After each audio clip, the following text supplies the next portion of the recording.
Good morning. I'm Glenda Probst, and I'm not going to do an introduction because I think that you all know me. And my partner here, Becky Kavanaugh. Do you want to introduce yourself, Becky? I'm Becky Kavanaugh, partner in crime. There you go. Okay, and today, Becky and I are going to be having a conversation about communication. And before we get started, we want to tell you that at the end of this workshop, we have an exciting announcement to tell you. And the other thing that we want to talk about today is the other day, was it Tuesday? Wednesday, we did a recording with Chronicles of Narnia, which is Martha, who is in here with us today. And we will be letting you know when that's going to be airing. So we're really excited about that. If you've never listened to the Chronicles of Narnia podcast, it's fantastic. And I know that I think she's done over 200 podcasts. So she has topics about everything. So when we start promoting that, you'll have a link to that podcast. And we're really excited about that. So now, you know, as we've been moving through these different topics of discussion the last few weeks, we felt like communication was just a natural flow into looking for a new job. And, you know, in my Nanny Transitions workshop, I talk about how communication is the number one reason that nanny jobs end. And communication is the cornerstone of a good nanny-employer relationship. So Becky and I are going to talk a little bit about that today. We're going to just kind of go back and forth and have a conversation about it. Okay? So Becky, what do you think? Why do you think that communication is important in the nanny-employer relationship? You know, every relationship, just think about it, based on communication. Every relationship you have with friends, with family, with your pets, for Pete's sake, it's all about communication. And without it, you know, I don't know how you can proceed. So you need to have that in there, and you need to start from the very beginning. I think Glenda and I have talked about this before, you know, start as you mean to go.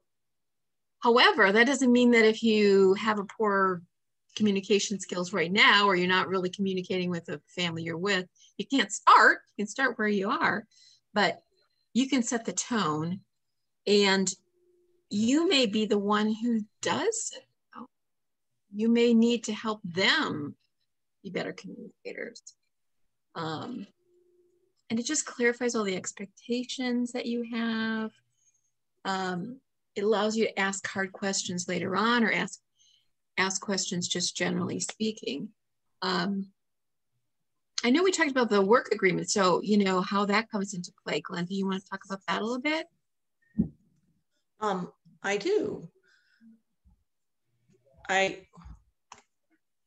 you want to talk about the work agreement, that you start talking about it in the, okay, sorry. Your work agreement is the groundwork that you lay in that first conversation that you have with your potential employer.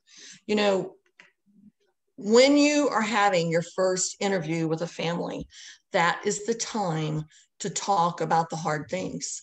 That is the time to ask the hard questions, because a question is just a question when you're interviewing. But once you have the job, and then the question comes up, or the situation comes up, then it's an issue. And issues are emotional. And so emotions are hard. So you need to ask the hard questions in the interview. And as you're asking these hard questions, you're laying the groundwork for what your work agreement is going to be, because you're starting that foundation of communication that this is what I want and this is what I need. This is what I think is important.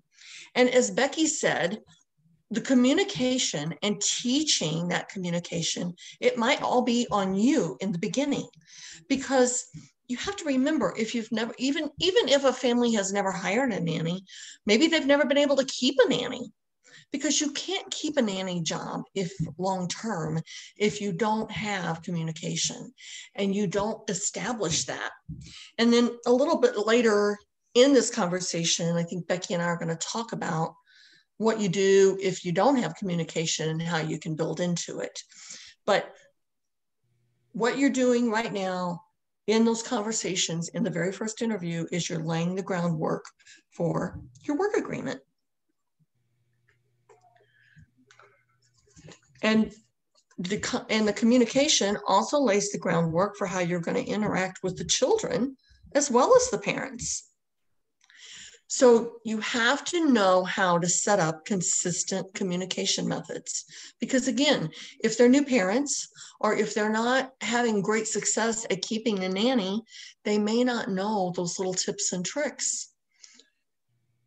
So this is why it's really important to set up your communication from the very beginning, and even have that conversation in that interview process about how important communication is. So, Becky, do you want to talk a little bit about communication and how it's a daily event? Yeah, I do. I mean, I know our crowd here, you guys know these things, but we all need to be reminded, because you start with a new family and I'm like, oh yeah, I have to reestablish all these lines of things, or I have to set up something new for this new family that I might be working for or looking for. So communication is a daily event. That doesn't mean that you're going to see them face to face every day and have a quick chat. It might mean that would be awesome, but more likely you're going to need to set up some sort of a pattern that you're going to work with. And you have to find things that work for everybody. So it might be preferences like we use a log, we use an app, we have a calendar, we use messages in some way, text, emails, whatever the case may be. Maybe use several different things. But set it up so that it works for you and it works for them. And it can be just these quick little things like, this is what's happening through the day. Here's a problem we had. I used to do things like, this is an issue we had. This is what I did to resolve it. We're all good. But now we're all on the same page. Everybody knows what's going on. And then be consistent so that when you do come to having a hard conversation, which we are going to go into in a little bit, you've laid a foundation where you can talk about pleasant things, tricky things, little things, because when it comes to the big things, that's when it really, the rubber meets the road kind of thing. The other thing is, all those ways of communicating doesn't take precedent. I guess I wouldn't say what I'm trying to say. Face-to-face communication is like really important, particularly for big conversations. Mm-hmm. So if you can't set up little meetings with them, or you don't see them in the morning or in the evening or whatever, for even a 5-minute quick check-in, maybe you set up a FaceTime or a Zoom call with them when the kids are asleep and things like that. And again, we're going to mention this again, but I mean, there are ways to do a face-to-face, even if you can't get them in the room. Mm-hmm. Because when you can see what someone is saying along with the words, then you get a better sense of what's going on. Words can be misinterpreted. A quick text could come off being like, what? There can be miscommunication there. So that's why face-to-face every once in a while is super important. What else do you want to go with on that? Glenda, I'll let you hop in. That communication, like those daily logs, it's going to be different if you're with a newborn than it is if you're with a toddler or a school-age child, because you're going to have different issues. If you have a newborn, you're going to be wanting to write down about, when they ate and when they had bowel movements and if they ate, how much they ate, if they, when they get on to more solid foods, things like that, what you gave them, so that everybody's on the same page about what's going on. If there's like an allergic reaction or something. The other thing I always did with my logs, and I always laugh because, you guys have so many you have apps, you have my nanny diaries, you have all kinds of ways of communication. In my day, I made my own little log book and, we just kind of followed through on it. My boss would print out sheets at work and I would just write things in, but I always made a space for something fun or something funny or something memorable, or to write down something that he said, the kids said during the day, because my boss still goes back and looks at those logs sometimes. She really does, which is amazing, but she really does. But then, because you forget. So don't just make them, you don't have to make them just all about business. And again, when you do those things and you bring that child's life into the parent's life of what happened when they were at work, it's another way to enhance your communication. It's also a way to figure out what a person's sense of humor is. And personally, for me, a sense of humor is like enormous. It's so important to me. In any relationship that I have, you got to have a sense of humor. You're just not going to get me, So yeah, you can do those, you can have that communication and still have fun things and sense of humor and, That made me think of something when you were saying that about the logs, is that I used to write information in my viewpoint, and then I'd always have a couple paragraphs as if the children were talking, even though they were really tiny. Like the baby is like, I don't know what's wrong with Becky. She's been singing a lot. She must be losing her mind. Things like that. A, that's me. And B, it made it more fun for them to read. It's like, I can't wait to see what she's going to say next. Or, oh, I've been very grumpy today. I don't know what's going on. But it's all from the child's perspective, even though maybe I was, inserting. But it speaks to the humor. And, cool. It's fun. Yeah, it does. And you don't always want that log to be, oh, he had a terrible day. You want it to be positive too. And again, this is one great communication tool. Okay. And the next thing we want to talk about is a united front.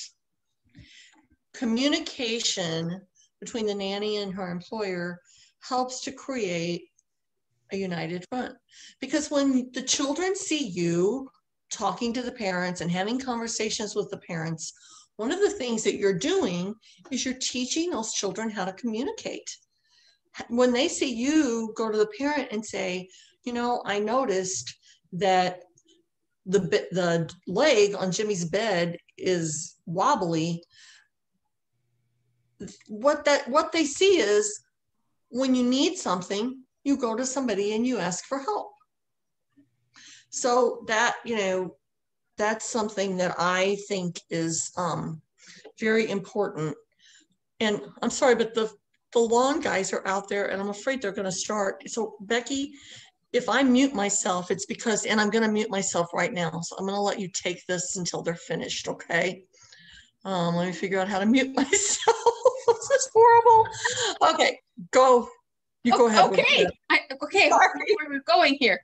But yeah, you're right. You're modeling for the children. They can see how you're chatting with the parents. And conversely, if it's a question about children or an issue with the children that you want to discuss, I don't discuss that with them in the room. We make a time later to have that conversation. But but the modeling they see should be things like that are positive, like problem solving, or, oh, I got to tell you this funny little thing. And they maybe allow the children to bring in some of their skills in saying, hey, this is really funny. This is really cool. We did this thing. And you're encouraging them to communicate to their parents. So that's really, a fun thing to do. The other thing is when you're a united front, everyone's on the same page. So you can handle things with more confidence, and you can feel good about how you're managing things, because you don't have that. I don't know if you've ever had this. I bet you have. Mom said, blah, blah, blah, Dad said, blah, blah, blah, Nanny said, blah, blah. That doesn't hold any water if you guys are all on the same page. Everyone's, together, so they can't pull that one on you. And they love to do it. Come on. That's just so clever. What a great, clever thing for them to be doing. And they just need the consistency that you have when you have good communication with everybody. So if you have great communication with your employers, and you have that united front, children are just more relaxed and feel confident and comfortable. They know they can take you at your word. What you mean is what you say. And they know they can count on everybody. And it just establishes more of a team approach. Okay, I think he's gone. He left. Hey, so come on back then. Okay. The other thing we want to talk about is advice. Sometimes as nannies, parents come to us and ask us for advice.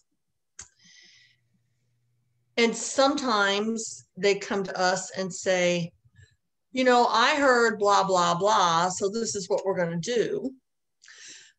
And sometimes as nannies, we see things that concern us, and we have to decide whether we need to be proactive and go to the parent and say, I noticed this, and what do we need to do? What do you think we should do? Do you think it's a problem? Do you think we should address it with the pediatrician?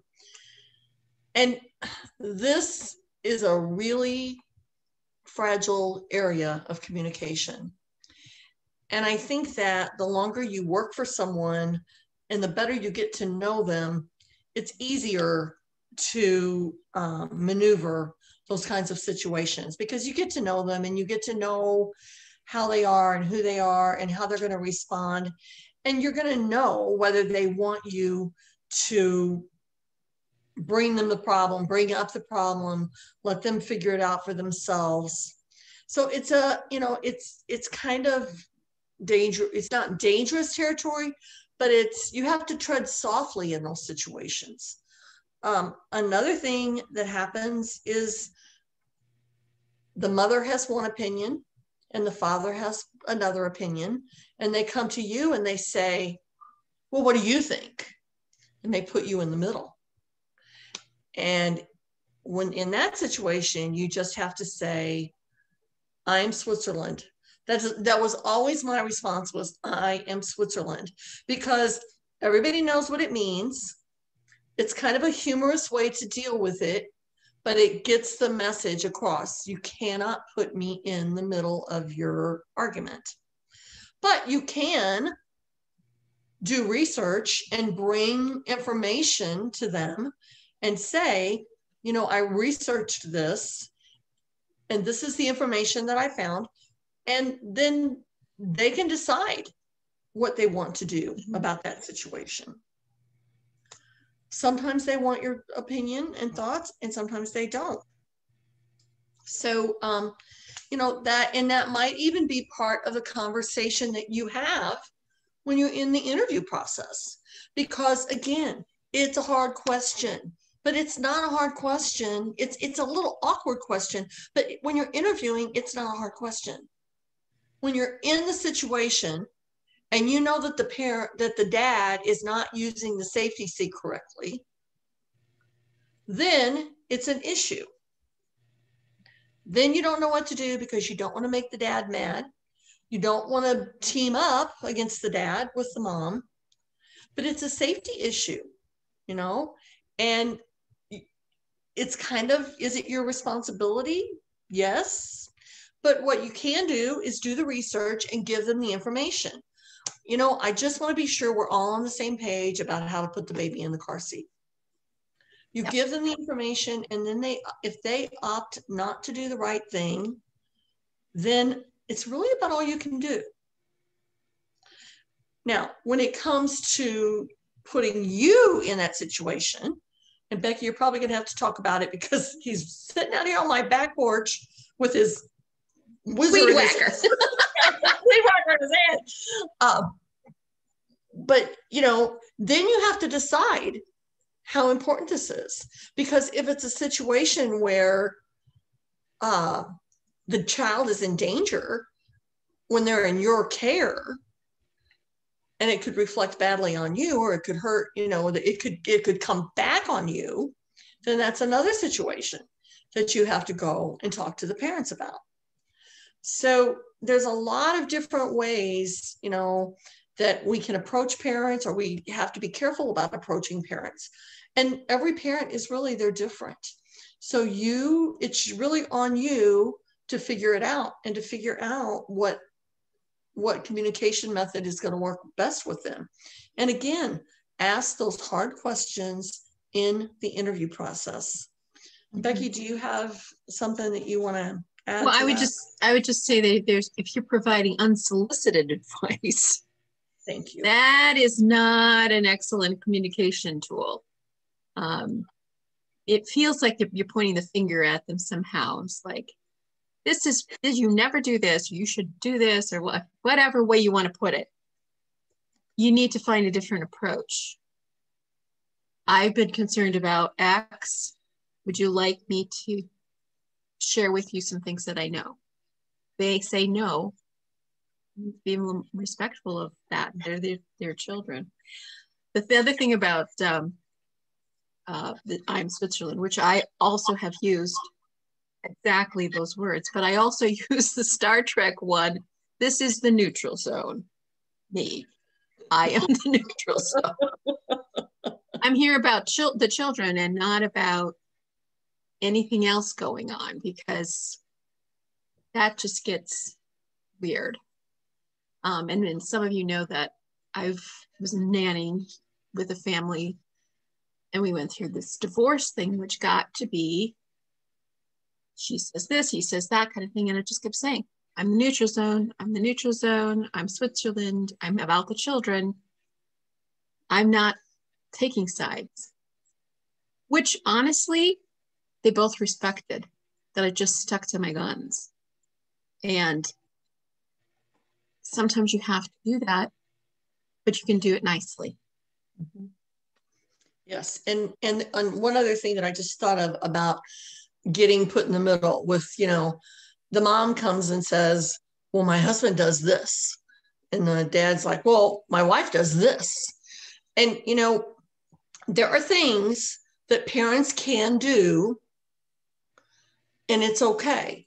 It might not be okay for you to do it, but it's okay for them to do it because they're the parents.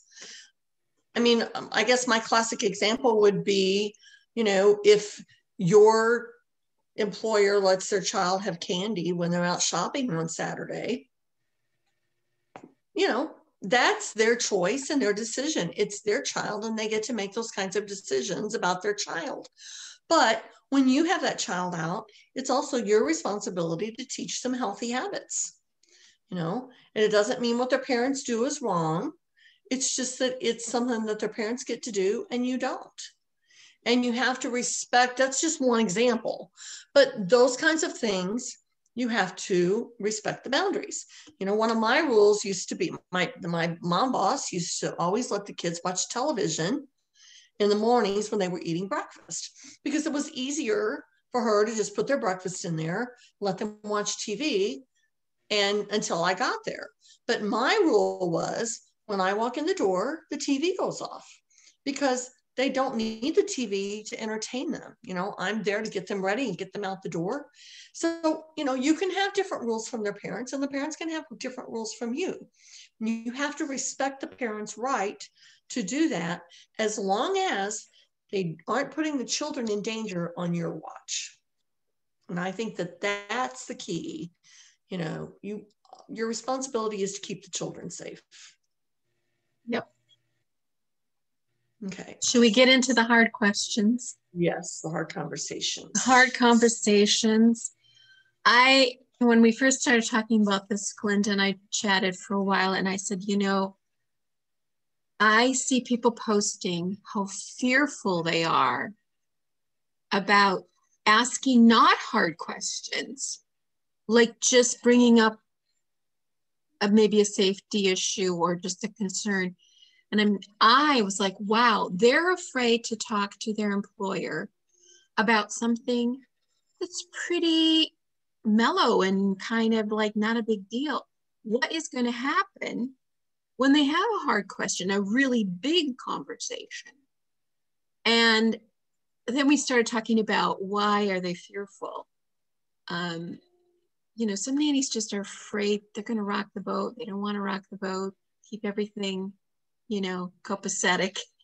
Or they may be fearful about, I don't want to hurt anybody's feelings, or I don't want anybody to feel uncomfortable, or they're fearful about maybe it's a big deal and it's just a big important thing, and they're fearful about losing their job.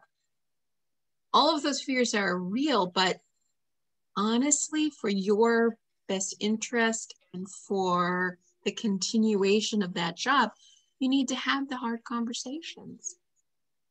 So how do we get started, Glenda? How do we get started on a hard conversation? Well, first of all, you have to know what you want this conversation to be like, and what you want from this conversation. What's the ultimate outcome of what you want from this conversation, and what's the compromise that you're willing to make? Because when you have a hard conversation, you're not always going to win. You're not always going to get everything that you want, but hopefully you're going to get something that you want, okay? But the first thing is timing. It has to be a good time for everyone. And I know that nannies don't like to hear this, but sometimes you have to have these hard conversations on your own time. You have to stay 15 minutes later in the evening. Or, my employers and I, we used to go out. We used to go out and have dinner, because you get out of the house, you get on neutral territory. When you're having a conversation with your employer and you're on their turf, it's a little more uncomfortable for you than if you go out to a restaurant and you sit down and you're relaxed and, you have this conversation on neutral turf. That's not always possible for everybody, but it is definitely a wonderful way to have any kind of conversation. The other thing that you need to do is you need to write down what you want to say, because especially if you're nervous about it, you're going to forget.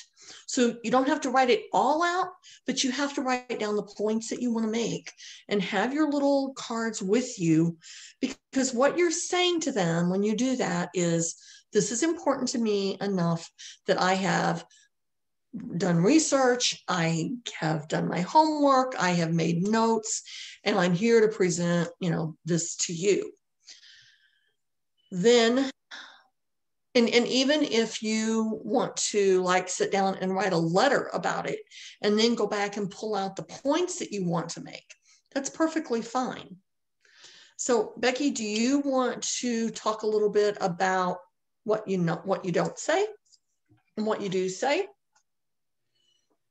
Yes, sure, absolutely. First of all, I think you need to come at anything that's difficult from your point of view, period. And that's when you use those I statements. We've all heard that before. I felt, I'm concerned, I've noticed, I need clarification about whatever it is. Because it is really from you that this is coming out, this issue is coming from you. And the alternative is often things like, well, you, and right away, it feels like somebody's pointing at you. And there's blame and it feels accusatory.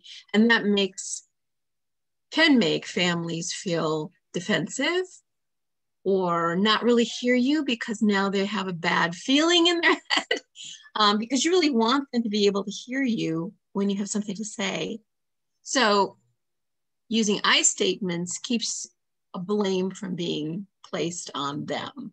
Mm-hmm. And the other thing is not to make assumptions that they know you can be you're not mind readers of each other. I mean, don't assume they get it. And don't assume, and they shouldn't assume the same thing. So that's where I think you have to use something like reflective listening, where you hear what they say and you say, okay, do I understand you correctly that this is what you're trying to say? Just to get a clarification that you're all on the same page, because I might have misinterpreted something. And this is their opportunity to clarify it. Mm-hmm. And it also tells them, I really was listening and paying attention. So I want to get this right. This is important to me. What did I write a little note for myself? Oh. The other thing, kind of going with that, you did this kind of thing.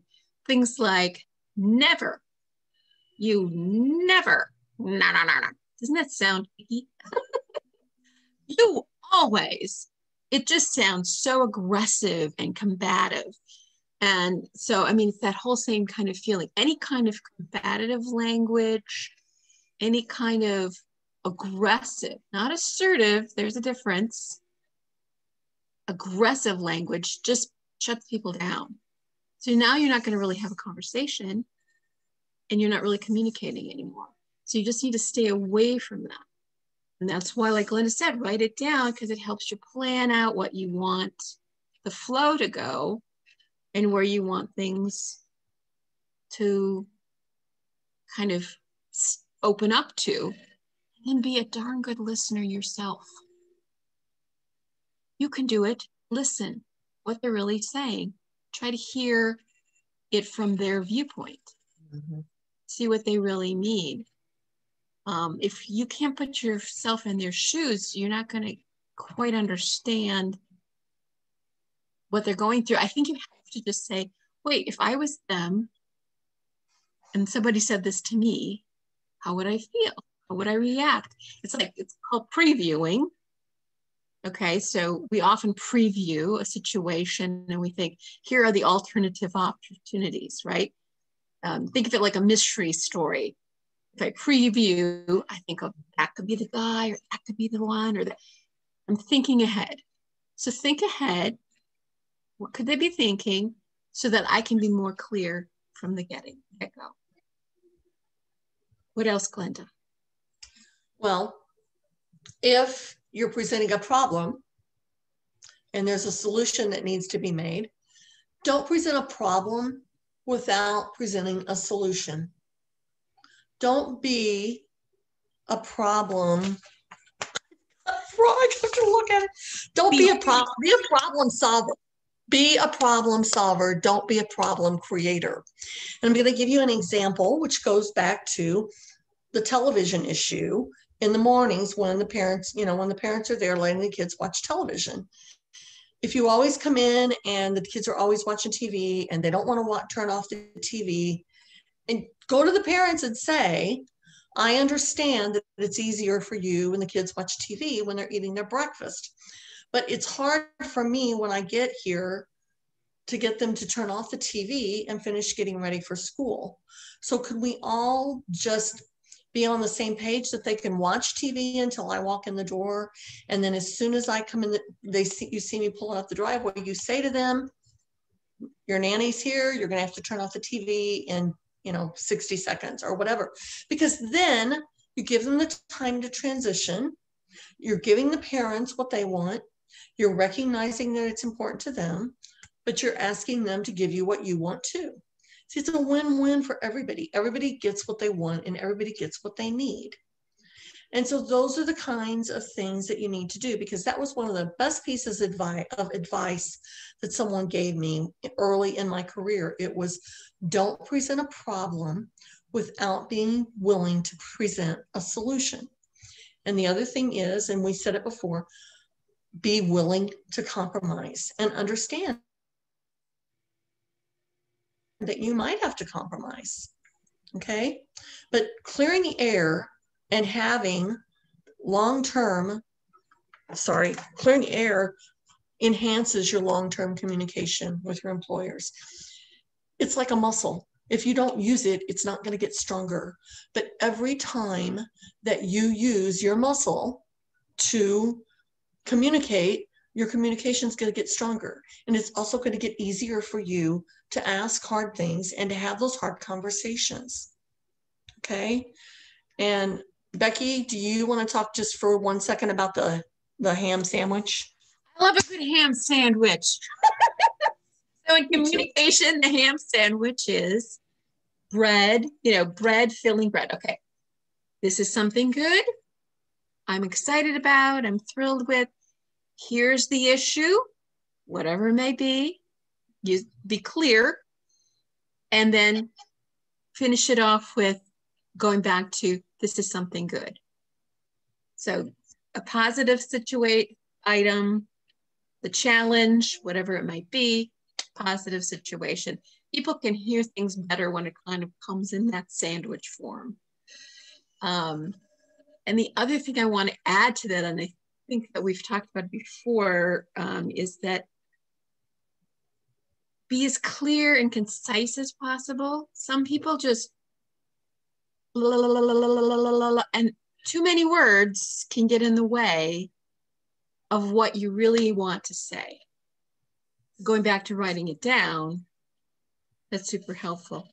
I think the other thing is choosing your battles. Not everything is, not everything is got to be a big deal. Maybe it bugs you, but is it a big deal? Can you live with it? Sometimes it's not worth it. So, yeah. And I think that leads us right into the fact that sometimes as nannies, we take everything personally. They did this to me, they did that to me, they're doing this to me, they're doing that to me.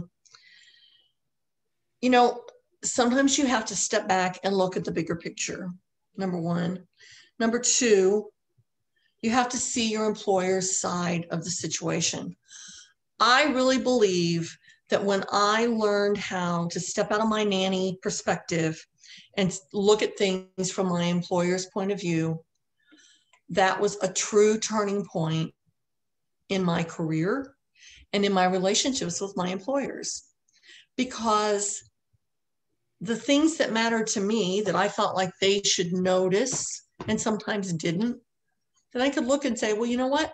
It's kind of like with your employers. If it's not broke, they don't need to fix it. So if you have a problem and you're having an issue and you never say anything about it, and it's not changing their life or turning their life upside down, they won't know.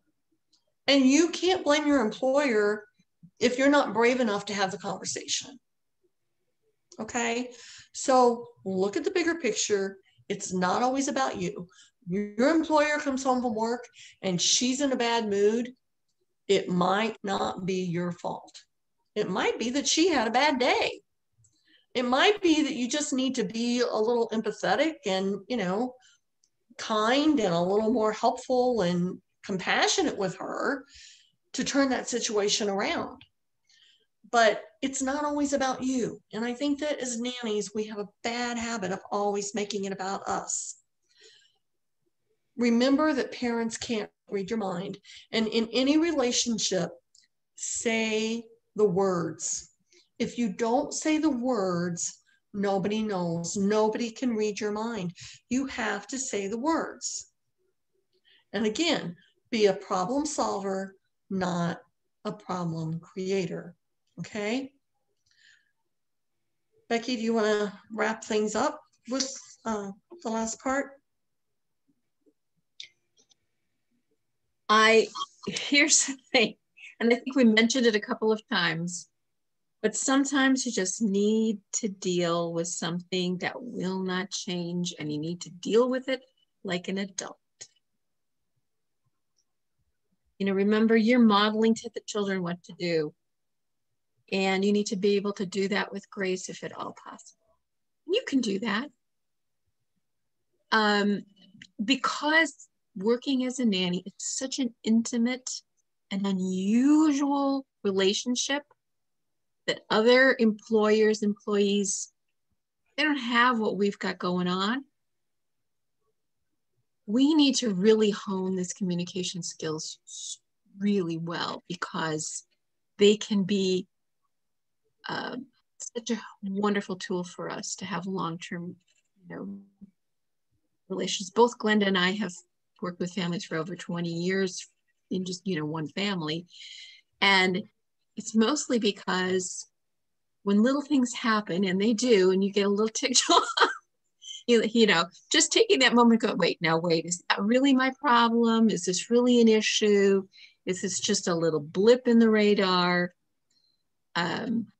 Just taking a moment to internalize it and not just go off and, you know, get all worked up about it. And then if it is something, to plan and prepare, to sit down and have the conversation, and to really be focused on that, and then listen very, very well to what they're saying. We go, I see. Because sometimes you don't see right away. It's worth it for a good relationship to put the effort into the communication. And I know most of you know all of this stuff, but as Glenda has told me many times, it's good to remember again. We learn it.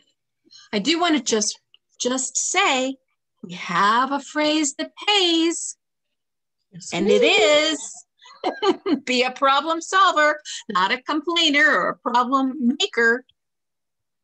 Pays. Okay, so be a problem solver, not a complainer. That's it. You're writing it down now, aren't you? Be a problem solver, not a complainer. Take any version of that. Any version on that theme. And the thing is, that works beyond that. Think of all the ways that you can be doing that in other situations, with friends, with your family members. Yeah, I love it. So, Becky and I have really exciting news. Becky and I have been very busy. We've been spending a lot of time on our nanny transition stuff, and we've got some exciting things coming down the pike, and we're going to be sending you all an email about that, and the way that you can help us with that. But that's not the exciting news I have today. The exciting news that I have today is that Marnie Kent, and I don't know if you know Marnie Kent, but Marnie Kent is a nanny, has been a nanny for over 35 years. She is in San Francisco. She is the 2005 Nanny of the Year. She's I think that's right. She is a dear, dear, dear, dear friend of mine. And did I say she has a huge heart? Anyway, Marnie is going to donate 2 scholarships for the U.S. Nanny Association's Nanny Parent Conference, which is in September. It starts, the conference is all online. It's all virtual. They have a ton. Can't even tell you how many workshops they have. I'll be doing the nanny transitions workshop. But there are tons and tons of workshops, and you'll have from September 2nd to September 29th to watch them this year, which is amazing, because last year I didn't even get to, all I got to see was mine. I didn't get to see any others. So they're going to have live events all month, and they're going to have interviews, and they're just going to have a lot of exciting things. And this is like such an incredible opportunity. And we are only offering this opportunity to those of you who have participated in a workshop this year. This Becky and I, along with Marnie, feel like education and furthering your education and continuing your education and expanding your professional horizons is so, so, so important. And this workshop is amazing. You can do it from home. And we're just so excited that we're get to be able to offer this to you.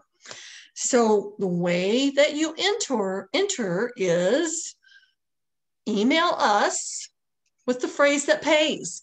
You email nannytransitions@gmail.com with the phrase that pays. We're going to be doing the giveaway. I'm going to have to double check this, and it will be, you're going to get an email, okay, with all the details in it. Once you get the email, which should be coming out in the next day or two, once you get that email, all you have to do is respond with the phrase that pays, which is, don't be a problem solver, not a problem maker, or not a problem creator. Some version of that, okay?